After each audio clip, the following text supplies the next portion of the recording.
Hidden moves, otherwise known as HMs, are as old as Pokemon itself. Their name implies that they hold a mysterious power that other moves simply cannot imitate. They debuted with Pokemon Red and Blue, and they quickly became a fan favorite for most Pokemon players. I remember waking up every day excited to use moves like Flash and Cut with reckless abandon. No gym leader or champion could stop me. Flash made me untouchable, while Cut divided my enemies asunder to the point of decimation. Okay, at this point you can probably tell I'm being facetious. I'm GameSmith, and today I'd like to discuss the history of HMs throughout the Pokemon games and why they are, in my opinion, terrible. That's terrible. I know this is an old topic, but in my recent comparison video between BDSP and Platinum, I gave Platinum low praise for having HMs. I know it's an older generation and it is what it is, but going back to the HM model after so many years reminded me of why I disliked them in the first place. In the days of yore of Pokemon Red and Blue, there were 5 HMs. Honestly, I didn't mind them so much. There were 5 of them and they could be spread out amongst your team evenly enough. Some of them weren't even half bad as moves, such as Fly or Surf. However, I never liked that they were permanent. You really only needed Flash to get through the first cave of the game, and if you're brave enough, you didn't even need it at all. You could just wander through the dark. If you're like me, the Pokemon that you catch are the ones that you want to use throughout the game. Otherwise, you just catch them to complete the Pokédex. That means that Pokemon that you taught Flash to is now trapped into having Flash for the rest of the game. Kinda like a permanent hickey you got in the 7th grade. All in all though, it wasn't the end of the world. Certainly not enough to keep me from playing.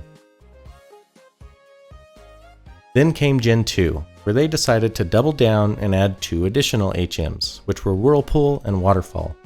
Again, they aren't the worst moves in the world, but they're both water type.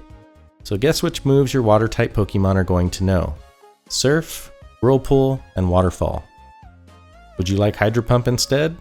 Well, cool, but now you're going to have 4 water type moves. And if you don't want Hydro Pump, you're basically left with only one other move that you can teach to your water type, so hopefully it's a good one. As the Pokemon franchise continued throughout the years, they decided to add additional HMs, with the max being 8. Some of them changed, like replacing Rock Smash or Dive for Whirlpool with different generations, but it was clear that the Pokemon Company loved HMs. Now, as you're making your way through the game, what if your team that you've so thoughtfully researched, captured, and trained isn't capable of learning one of those HMs? I guess you're going to go find one that does. Hopefully the one that you want isn't out of reach or found later in the game, and if it is, what do you do in the meantime?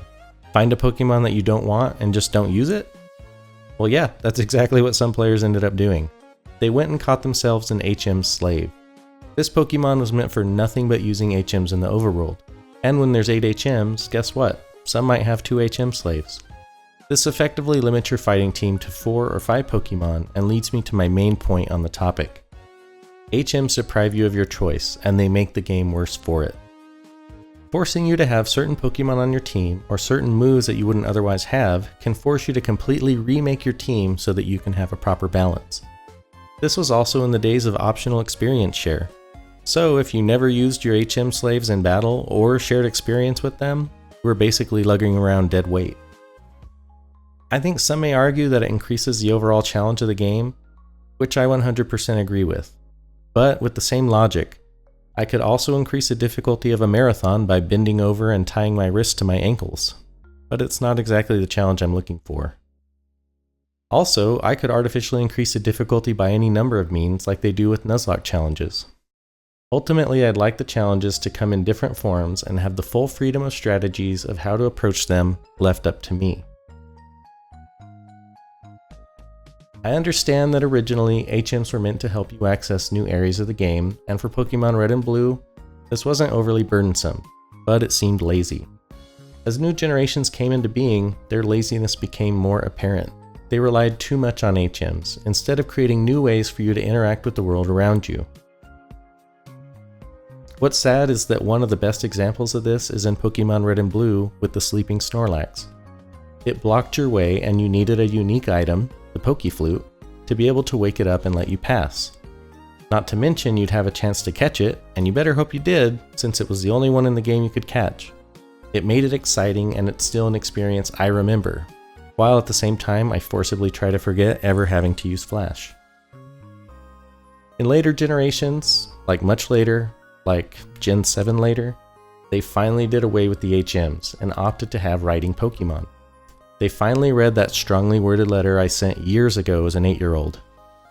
But the writing Pokemon again seem like a lazy attempt at solving this problem. It just seems like there is an innumerable amount of alternative ways to let players advance into different areas of the game. Some suggestions I've seen are that 1, maybe you can still keep HMs in the game, but they become passive abilities so that it doesn't take up a move slot. 2, give some, if not all, of the HM moves a buff, which even though it doesn't solve my problem of having a choice, at least they are more worth having. 3, make the HM a held item, so that you can give it to your Pokemon to use and then switch it back when you're done. And last, use items instead of HMs, which is probably my favorite. The Pokeflute in Pokemon Red and Blue was awesome, since it could wake any sleeping Pokemon once you had it. Not having it prevented the player from reaching an area, which served its purpose, and then the item can be used multiple times throughout your playthrough.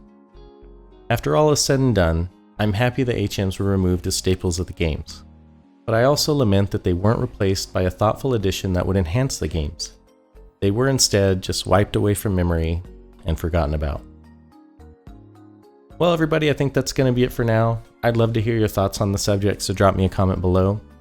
I read every comment, and I really appreciate your feedback. If you got any value out of the video, please consider liking it and subscribing to the channel. Also, I've included a link to my Discord in the description. Thanks for watching. See you on the next one.